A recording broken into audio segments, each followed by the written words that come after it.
What's up, guys? I'll be teaching you guys the basics of sanding them after we put the paint stripper. It's pretty easy. Just gotta pressure wash them, scrub them, and something that really helped me out was this drill.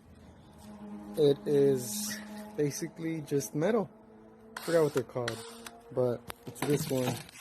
And we already gave them a bottom coat, so we're gonna give them a top coat. Once we give them the top coat, we'll be ready to paint the bottom. Since I'm doing them two ways, usually you could just paint them if they were just hanging in the air, but since I'm just painting them one side at a time, it's gonna be these are your basic needs to just primer. You don't have to go this crazy. You could just pick up a spray can and just primer them. It's really easy. But this way, we're going to be using a spray gun. Make sure the tips fit. And this is something I had a jimmy hack to make it fit on top of here, so this could fit here. And this is our panel prep. Yeah, you could get this, you get prep all. You could use alcohol, which is what I have over here. You could use alcohol instead of using this fancy stuff. You know, shop rags. And this is epoxy lacquer thinner. This is what's going to thin our primer to make it like sealer. This is a 2-in-1. You could use it as a primer or you could use it as a sealer. And by thinning it out, you're using it as a sealer, make it more thinner. And then this is my goggles. Yes, sir. And this right here is my mixing. I really gotta hold on.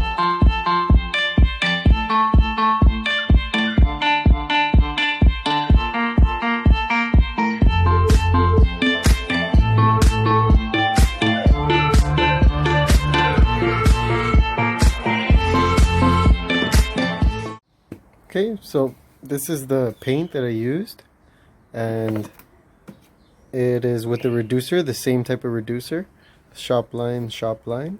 Or if you're don't want to buy the reducer, you could go ahead and use the lacquer thinner.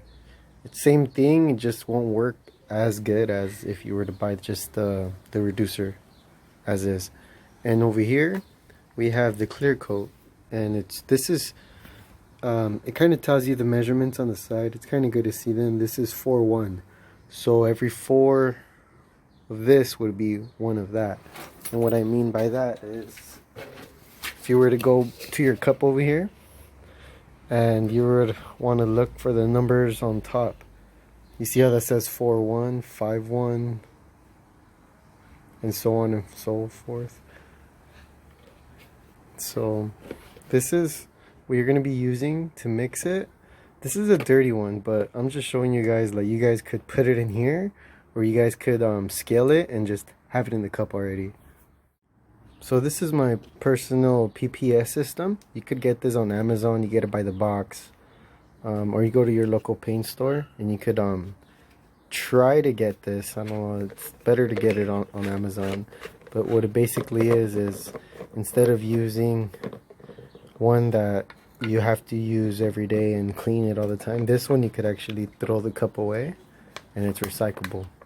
So you just keep the cup, and this goes on top of your gun. So it's kind of good for people who do paint every day and do stuff like that every day, for example. So this is a non-working gun, but I decided to just use the demonstration for the top. This is how basically it would go, instead of using the other one, which would be this one over here. You know, it's very different.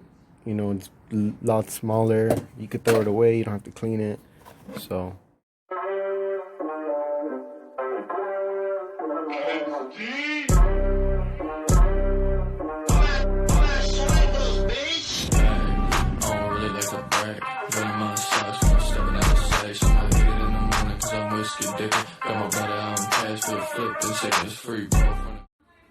last but not least is this air compressor, 125 maximum PSI, 2.5 horsepower, 21 gallon. Yes, I'm just reading. It's really cool when I read it like that. This right here, you're gonna want to make sure you have enough PSI. PSI for the spray gun, you're looking for around 20 to 30. depending on what you're spraying, how you're spraying, and well, what's the finale of it. So let's turn this bad boy on.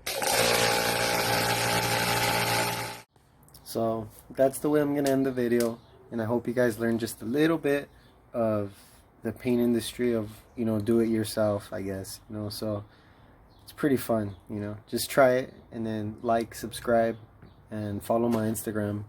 It's George's Refinish. So peace.